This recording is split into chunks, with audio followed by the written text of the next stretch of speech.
ભાવનગર જિલ્લાના મહુવા તાલુકામાં પૂર્વ તાલુકા પંચાયત ભાજપ પ્રમુખ પર હુમલાની ઘટના સામે આવી છે. દુલાભાઈ ભાલિયાએ ભાજપ દ્વારા ટિકિટ ન મળતા અપક્ષ ઉમેદવારી નોંધાવી હતી. ચૂંટણી પરિણામમાં મહુવાને નેપ બેઠક પરથી કનુભાઈ બાંભણિયા વિજેતા બન્યા બાદ રાત્રે વિજય ઉત્સવ મનાવવામાં આવ્યો હતો. દરમિયાનમાં દુલાભાઈ ભાલિયાના ઘર બહાર ફટાકડા ફોડવામાં આવ્યા હતા. આરોપ છે કે તેઓ દરવાજો ખોલતા અજાણ્યા શખ્સોએ લોખંડના પાઇપથી તેમના પર હુમલો કર્યો હતો. સમગ્ર ઘટનામાં દુલાભાઈએ મહુવા ગ્રામ્ય પોલીસને જાણ કરી પોલીસ દ્વારા અરજીના આધારે વધુ તપાસ હાથ ધરવામાં આવી છે.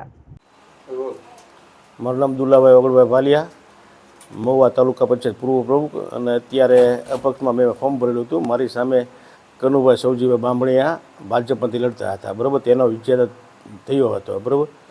અને હું રાત્રે 11:30 મારા ઘરે સૂતો હતો તો મારા ઘર પાસે આવીને ફટાકડા ફોડતા હતા. એટલે મેં મારા ઘરનો દરવાજો બારણું ખોલ્યું તો મેં બારણું ખોલ્યું, ત્યાં મારા ઘરની સામે જીતુભાઈ બબાભાઈ ભીલ હથિયાર લઈને ઊભા હતા. સીધો મારી ઉપર એને પાઇપનો ઘા કર્યો, બરાબર. દિવાલ સાથે અથડાતા મેં મારો દરવાજો બંધ કરેલો હતો અને પછી મેં 112માં ફોન કર્યો. એંગેજ આવતા મેં પછી રૂરલ પોલીસ સ્ટેશનમાં ઝાલા સાહેબને ફોન કર્યો અને ડીવાયસપી સાહેબને ફોન કરેલો હતો. ચૂંટણી હું એની સામે અપક્ષમાં ઊભો હતો, મને ટિકિટ નહીં મળતા હું અપક્ષમાં ઊભો હતો અને તેમણે ટિકિટ આપતા એ વિજય થયેલા હતા. હું મારા ઘરે સૂતો હતો, બરાબર. અને રાતે મારા ઘરે 11:30 ફટાકડા ફોડી અને હું જોવા જતાં મારા ઘર ઉપર હુમલો કર્યો હતો. સામે કનુભાઈ હથિયાર લઈને સામે ઊભા હતા અને જીતુભાઈ મારી ઉપર હુમલો કર્યો અને એમની સાથે 5 થી 7 વ્યક્તિ હતા. જીતુભાઈ બબાભાઈ ભીલ એને મારી ઉપર હુમલો કર્યો હતો અને સામે હતા એ ભાયાભાઈ હતા, ભરતભાઈ હતા, શૈલેષભાઈ હતા. ટોટલ 7 થી 8 જણા હતા. અને અહીંયા પોલીસ ફરિયાદ આપી અને આ બધા માફિયાઓ છે, ખાણ ખનીજ અને દારૂના અડ્ડા ચલાવે છે.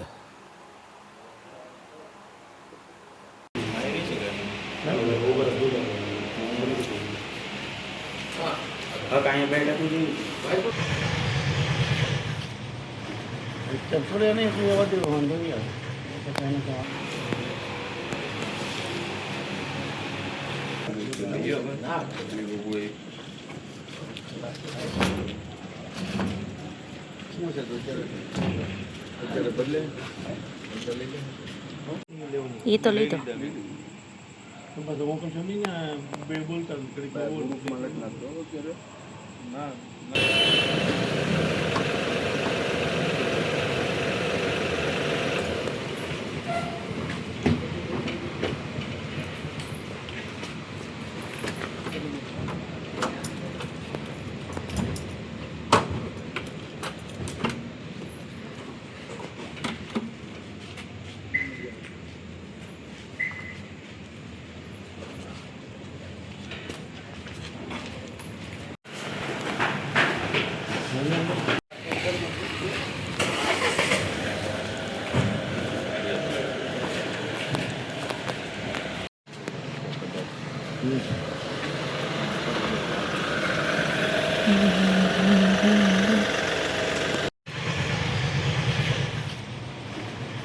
થોડે નહીં વાંધો નહીં આવે.